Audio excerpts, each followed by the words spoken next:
Please subscribe and don't forget to press the bell icon to get notified whenever we upload a new video.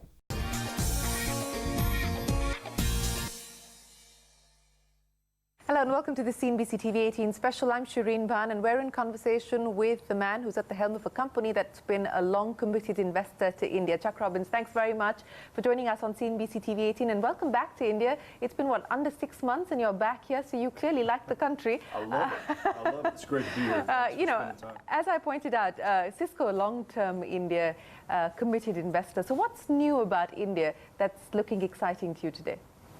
Well, first of all, it's been a great country for us to be a part of. We've been here for 23 years, and it's one of the few countries in the world for us where we have so many of our, our corporate assets here. Yeah. We have research and development, we have operations, we have human resources and everything. But it's also just an amazing market, and it's well known, obviously, what the market represents as an opportunity.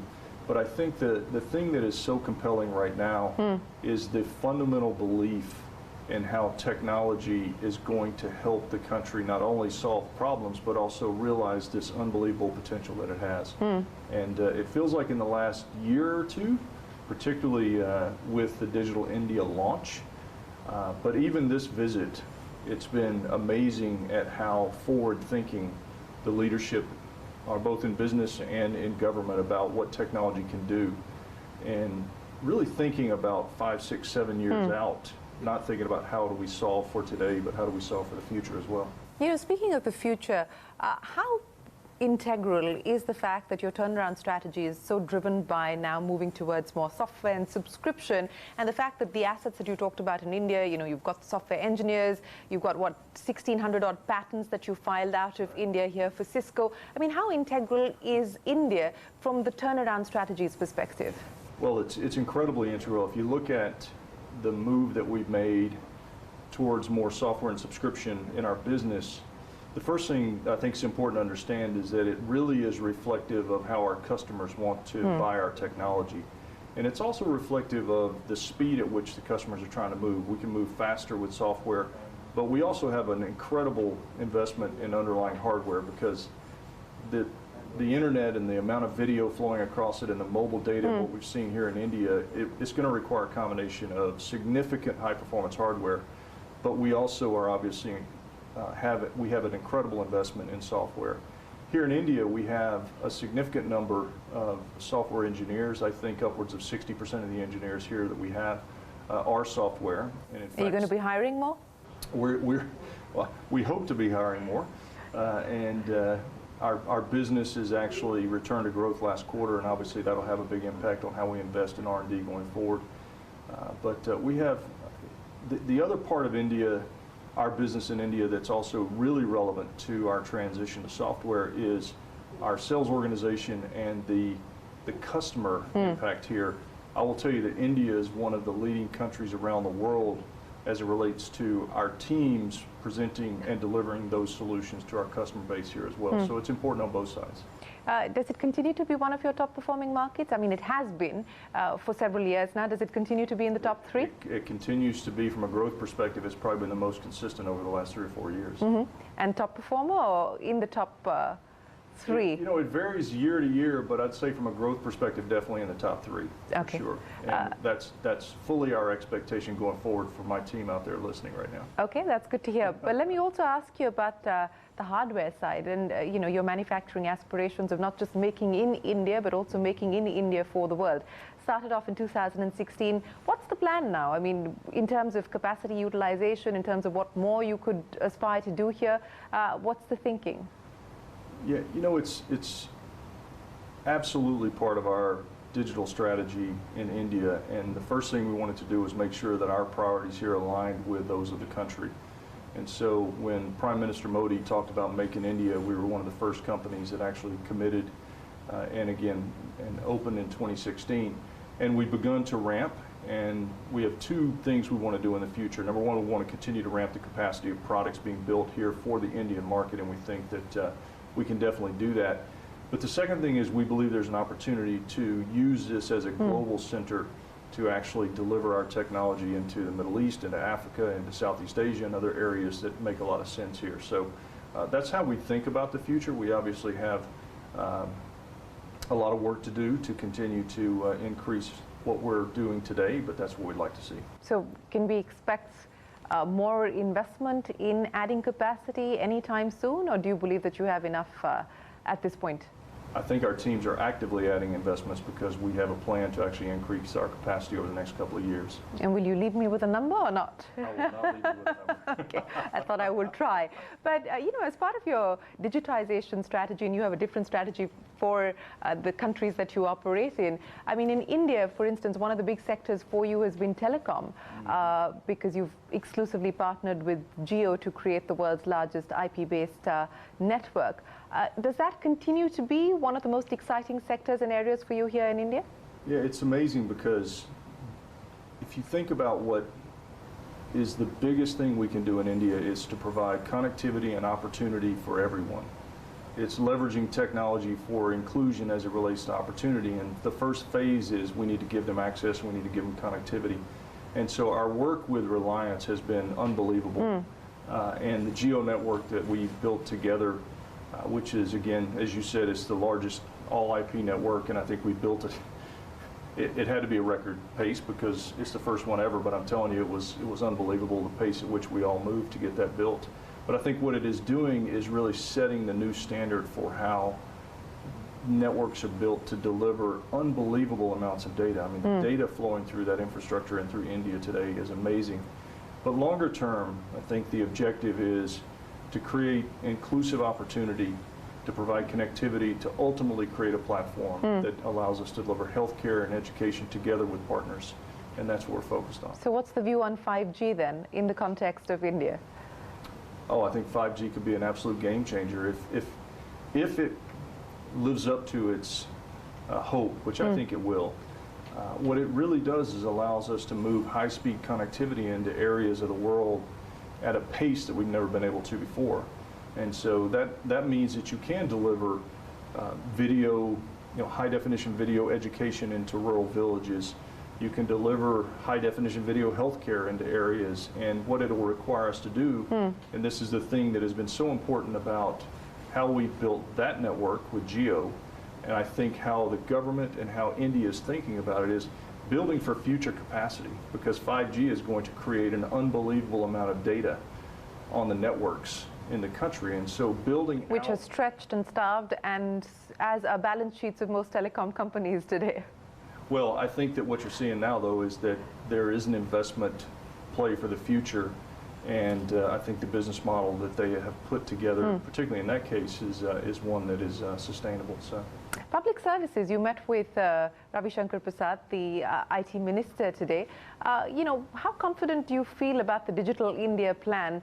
And I'll ask you that in the context of, for instance, smart cities. Our ground checks seem to suggest that the performance is patchy, it's inconsistent, it's different across different smart cities. You've been involved with a bunch of them. What's your experience?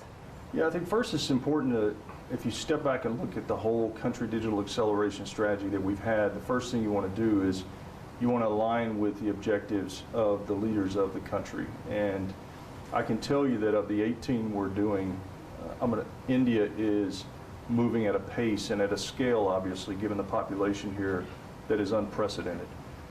And so when you break it down and you look at what's been done across education, across the startup community, and then into smart cities, to your question, the reality is that the way smart cities are evolving today, number one, the technology is there. We've been talking about it for a long time, and the technology is actually there. And what really, the focus on the livability of the cities and the focus on delivering citizen services, I think, is the right one. And what we see now are that there are use cases that are being piloted in different cities, and then I think you scale from there. So I think it's the right approach, actually. You talked about startups. What you've invested about $280 million in startups in India across about 15 or 20 or maybe 25 startups. 25, I think. So what's the plan now as far as investing in startups in India, and any specific areas that you would like to focus on? Well, software. This has been one of the big strategies that we've had when we've done these digital acceleration plans is that most of the job creation that's going to occur in countries are going to be with small, medium enterprises. There's 51 million here. We can talk about that opportunity as well. But if you look at the startup community, our ability to actually bring our platform and then invest in startups, not only to help GDP growth, job growth, et cetera, in the country, but it also helps create an ecosystem that adds value on top of our platform so we can deliver unique solutions into healthcare. We may not build all the technology that actually solves the problem or creates the opportunity. Sure. So that's our view, and our plan is we have... How much more can we expect you to invest? We have unlimited capacity as long as there continues to be great innovation. I think you're on the front end. I think it's the third largest market in the world for startups right now. And if you look at the population and the affinity for technology that exists here, I would expect that India should be number one in short order. Acquisition, since you want to focus on software going forward, is India likely to be on the radar from an acquisition point of view?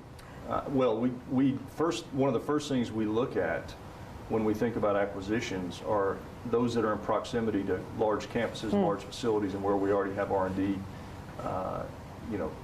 activities going on. So, and you do here. We definitely do here. So it makes a lot of sense. And I think that if I go back 8, 10, 12 years, one of the things that I think was missing in India was a startup community, and I think now that it's beginning to accelerate at a pretty significant pace, I wouldn't be surprised to see our pace of acquisition increase as well, but we'll see. And M&A, is that going to continue to be an aggressive strategy that you pursue? I mean, that's what you've done since 2015 when you took over. Is that going to continue to be a big driver for you? Well, if you look at our strategy for creating innovation in our solutions, we still spend a huge amount of money in R&D. We still spend a huge amount of money in R&D. It's close to $6 billion a year, and we brought out some phenomenal innovation that's been built inside the company over the last couple of years. Some of it right here in India. One of the things I have to call out for our teams is we had this breakthrough around encrypted traffic analytics, where we can actually determine when there's malware inside encrypted traffic without decrypting it. Okay. And a lot of that innovation was done by engineers right here in India, so we're excited about that.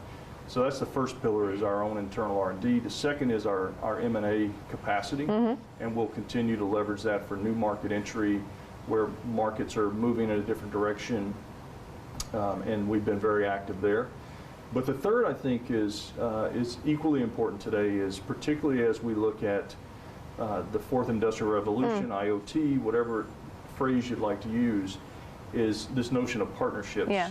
Because bringing together industrial players and technology players as an example to solve problems. So in classic technology partnerships, we have a deep, deep partnership with Apple, where we've done some co-development to create innovation for our customers. We have partnership with Google. We also have partnerships with Rockwell and others. So, those are the three big ones. And then the fourth that's emerging is we're doing a lot of co-design work with our customers. So having our customers very active in the iterative development process. And that's been one that really has helped us speed up our innovation and deliver products that our customers really care about. Global growth is strong. The home market, the U.S., is doing exceptionally well today. What's your own outlook about how sustainable this is? What kind of opportunities this throws up? Yeah, it's funny because in Davos this year, it was utopian. I mean, it was just so, everyone was so excited about the opportunity. And I think the reality is that on a global basis, it's been a very long time since we've seen such consistent optimism, economic growth across developing and developed markets and across virtually all customer segments. So there is a high degree of optimism right now, and we see, very consistent performance. So I'm optimistic about it. And I think the reality is that in the last couple of years, the real understanding that technology is going to be the driver of the strategy of every city, every country, every business on the planet is really coming to fruition, and that creates a massive opportunity for all of us. You know, speaking of opportunities, and I think Indian software companies are trying to understand how the landscape is changing. I mean, everybody's talking about digital opportunity, but what does that really mean? Is this now a seismic shift in the landscape? I think that's what people are grappling with. The stock markets certainly are back home in India. So let me get your take on that. I mean, you know, we're seeing digital spends go up, and we're seeing the global economy recover and look strong as well. How are you seeing the digital landscape change, specifically in the context of data being the new currency, driving it? I think that in the last 24 months, I think every company and every country has truly come to grips with the fact that technology has to be not only at the heart of the strategy, but fundamentally driving how they think about what they do, much like what we talked about here in India today. And then the reality of the capabilities of the technology are very much there, so that whether it's manufacturing, financial services, retail, healthcare, the opportunity is significant. And so when we talk about digital and we talk about this digital transformation, it's really about how technology changes, you know, how you think about your customer experience, how you think about your employee experience. How do I deliver a fundamentally different experience for my customer than I've been able to over the last decade? And I think that's what most companies are focused on. And in the case of countries like India, it's how do I deliver citizen services in a way that's more efficient, more cost effective, and frankly, is a better experience for the citizen. They're actually happier at the end of the day. So that's what we see happening. One of the things that India is concerned about is the visa restrictions that the US is deciding to impose on the H-1B. Does that impact a company like yours? Will it have a meaningful impact if these restrictions come through? Well, we, like everybody else, I mean, there's obviously a shortage of talent all around the world. I think that's clear. It really doesn't matter what country you go to, although India has a prevalent number of engineers here, but if you go to a lot of the more developed countries, I think there's a general agreement that we need more technology talent. So I actually think that, and I'm optimistic, that we will find a place that is a good balance, that's rational, that will allow for, you know, the flow of talent across the borders, and I actually do believe that we'll get to a resolution that's good for all of us. Okay, you believe that there will be a resolution. I want to go back I'm the to eternal optimist. that's why I want to go back to Davos, and you said it was a little bit like utopia, and it was, because you know, everyone feels that things are on the mend and headed in one direction. And when the consensus says that we're headed in one direction, often we've seen that it's been wrong. What's on your deck today? I mean, what are the things that you would be concerned about? What would you worry about? Well, I think that obviously right now, I think being a technology company at the heart of what we've been talking about relative to the digital transformation of countries and businesses, I think the opportunity is phenomenal. And I think as a country or a business leader thinking about what technology can do for my country, my city, my business, I think is phenomenal. I think the obvious threat is probably most reflected in some of the geopolitical dynamics that are occurring right now. But again, I remain optimistic actually on the outcome of those. I think that we have to stay diligent on things like security, making sure that everything we build actually creates, you know, that we create a security architecture across all of that as we build it out.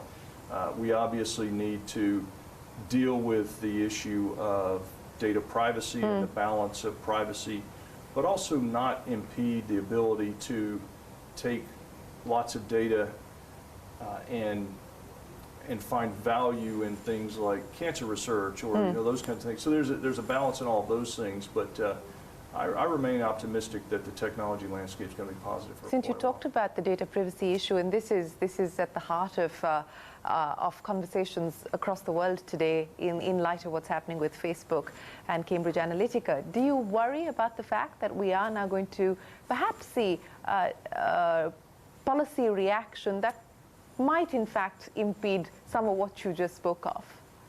I don't worry about it. I actually think that And some would argue perhaps it's needed. I mean, is the US going to head the EU direction? I mean, come the 25th of May, we're going to see a completely different privacy landscape as far as the EU is concerned, with significant penalties. Well, I think that what we need, and this is where we debate the polar ends of an issue, and the answer is typically in the middle. And almost every one of these we pick, the answer is somewhere in the middle. And I think on this one, you need people to have the right to their privacy. They need to have the right to choose. But they also need to have the right to gain value from contributing their data to something that actually brings value back to them. But I think common sense will prevail at the end of the day. And I think there may be a need for some level of regulation, and that's okay. But I think that there's too much benefit to be had to society from the technology for us not to solve this issue. And it's actually, for me, the business opportunity is fantastic, but frankly, the societal benefit that we can drive if we do this right, and giving people in poverty the opportunity they've never had before, solving issues such as water and other things that are creating crisis around the world, that's what we can't lose sight of. Well, I don't know where the middle ground is going to be found and how quickly, but that's the hope. Let me ask you about strategy. I know you're in the silent period, so you can't talk numbers. But how confident do you feel that that the strategy that you've embarked on is now starting to deliver? Well, I think that if you look at the last several quarters, and if you just go back to our most previous quarter that we reported, what we said we were going to do is we were going to increase our recurring revenue. We've taken it from 25% of our business to 33% last quarter. We said that we were going to increase the content of our software and subscription business, and that's reflected in deferred software and subscription revenue on our balance sheet, which hit $5.5 billion. Last quarter, up 36% year over year. Our product revenue that's coming from recurring offers has doubled in the last 10 quarters and exceeded $1 billion last quarter for the first time. So, these are not, those are things that are reflective of a fundamental shift in our business. Those aren't, because you have to create the new offers, you have to create the sales sales strategy for it, you have to get, make sure your customers understand it and are deriving value from it. So it's a long journey, and I feel good that what we've done so far has set us up really well. There was a lot of conversation here in India around the U.S. Tax changes and potentially what it could mean for emerging markets like us. We haven't really seen that much of a disruption. I mean, there was the expectation that we could see significant restructuring and so on and so forth. Haven't seen too much of that just yet. You've been able to move back a significant amount of money to the U.S. Give me a sense of how it's played out on the ground. Well, I think that every company's a bit different, right? So there were a few things. Number one, the tax rate reduction clearly gives companies the ability to invest more from an operating expense perspective, and I think you're starting to see that. You've seen a lot of the announcements, it's for us. It's actually really tied to our operating results, and we'll invest as we continue to see progress in our operating results. On the capital side, it just frees up, it just gives us flexibility. We haven't really had any situation where we wanted to deploy capital that we didn't feel like we could, because the debt markets were very attractive. And frankly, we're not a capital intensive business, so we service our capital strategy with our shareholders, we service our acquisition strategy, and so we really haven't seen any significant difference. But going forward, it does give us a great deal more flexibility. And will you use that to invest more in India? Well, investments in India, so there's clearly cash that we can put to work per our earlier conversation to the extent we see startups or technology assets here that we would like to acquire. So that certainly frees up, and our flexibility could be applied in that way for sure. And then I think the investments in R&D and other, operating line items will be reflected in as our performance continues to improve and we invest more in R&D. I think there's a high likelihood we could do that here. So I'll end by asking you, what's the one thing that excites you the most about India today? Oh, wow. Just the one. The one thing is it's the real belief that technology is going to fundamentally unleash the opportunity in India. Okay. It's just everywhere. It's just everywhere. Well, thanks very much for joining Thank us you. here on CNBC TV18. We wish you the very best of luck and hope to see you back Absolutely. soon. Thank you. All right. Love to. With that, it is time for us to wrap up this special from all of us here. Goodbye. Many thanks for watching.